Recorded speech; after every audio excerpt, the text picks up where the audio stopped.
So now we have these two samples, and for we have a set of samples for these two random variables. Then we can compute for every sample, for every of these almost 500,000 sample. What is the velocity after the solid rocket booster finishes burning, and what is the distance remaining? Right. So let's say our initial x0, let's set it to what? What do you think is a reasonable thing to try?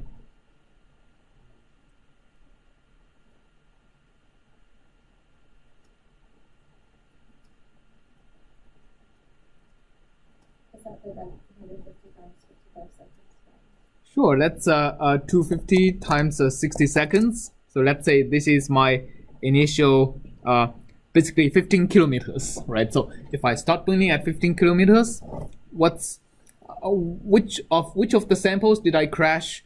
Which of the samples did I not crash? Okay, so the x remaining would be for each of samples. We want to compute that, right? So x0 minus what? Minus the average velocity, right? Which is 250 plus 250 minus my delta v divided by 2. So that's the average velocity during the decelerating burn, right? Times for each sample, dot product is basically doing the multiplication for each sample times the t, right? So now I computed x remaining. That's how much distance I remain for every sample I get, right? So if you hist that, you can immediately see if I already get any negative or not. So the good thing is I don't have any negative. So after my solid rocket booster finishes burning, I'm guaranteed to not have crashed, right? So that's one good news. But then I also want to compute my v remaining. So how much velocity do I get left? So that's 250 minus my dv.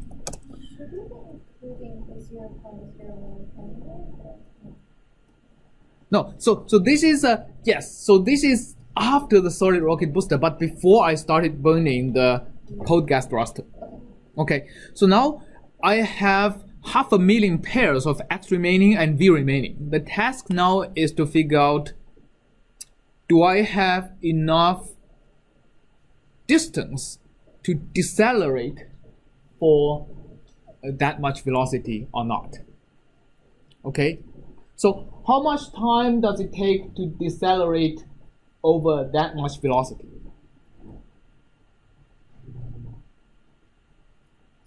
If my maximum acceleration is, let's say a max is equal to 0.01 meters per second squared. Yeah, that's just the, so t remaining. So for every velocity remaining, I have a t remaining, right? That's how much time do I need to fire my cold gas thruster to get to zero velocity. So that's v remaining divided by 0.01. So I have that time remaining over here. And then the rest is to figure out, right? So you can see like my time actually varies a lot. There are cases 600 seconds all the way to several thousand seconds. So the remaining is to figure out if I decelerate, if I start from v remaining and decelerate for that much time, right? If I start from so what's the right thing to use? So if I start from that velocity, decelerate for that amount of time, I'm going to cover a certain distance, right? Is that distance larger or smaller than the distance I have, right? So x required is going to be t remaining times the average velocity during the acceleration, which is v remaining divided by 2, right? So okay, so then the next is to see I crashed is equal to x required greater than what? x remaining. Okay, so that's the exciting part has been done. So I have many samples, hopefully not have crashed. Some samples maybe have crashed. Then the mean of I crashed is my probability. So 80% of my mission has crashed if I start my burn at what? At my x0, right? At what is my x0? 15 kilometers away.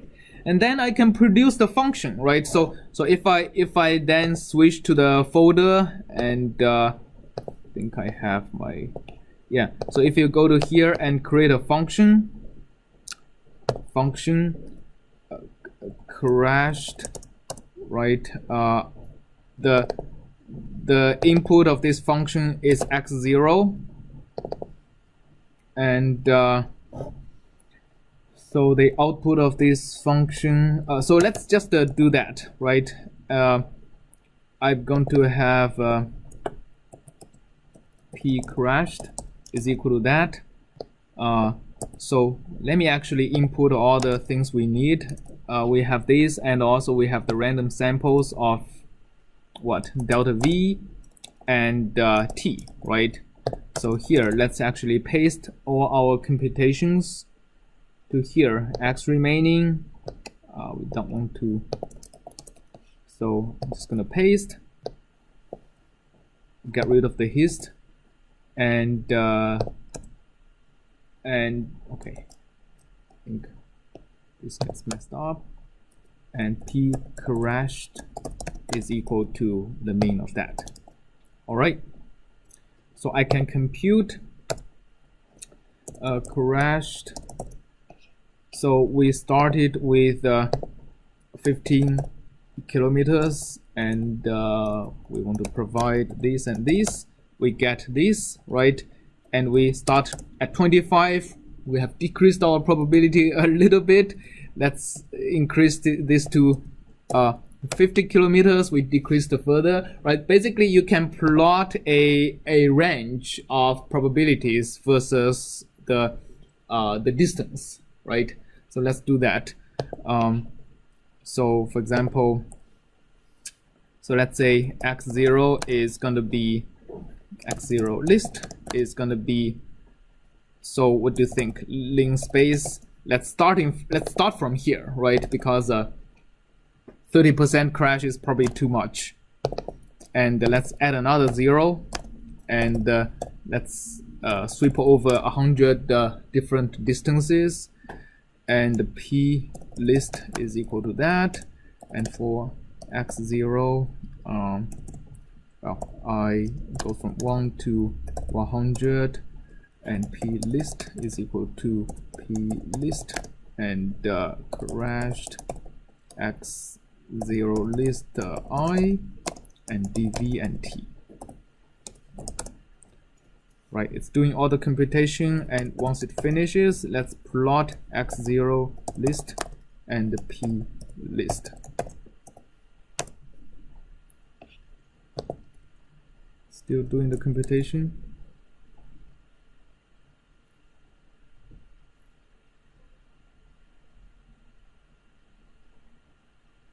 Do you have a bracket at the end of P? Oh, yeah. That's why, I guess. Yeah. Right. Okay. Now it has finished. Let's plot it and see what we get. Right. So okay. So it turns out we didn't have to go all the way that far, right? And xlim 50,000 and 100,000 is probably enough. So, so we have a diminishing property as we approach the mark of decelerating starting from 100,000 100 kilometers away, right? So the computation of the average time it takes is going to be a little bit more involved, but like the procedure is going to be very similar. So you can go through this and produce another curve of how the average time is going to increase as you decelerate, starting from further and further distance away, right? And then you can make your engineering decision based on these two curves. All right. So I'll see you on Wednesday to further discuss to implement the estimation of the confidence interval. Basically, how confidence do we have on the numbers we produced, and how to improve on the confidence of this value, basically using less samples to get a more accurate result. All right, so see you Wednesday. Thank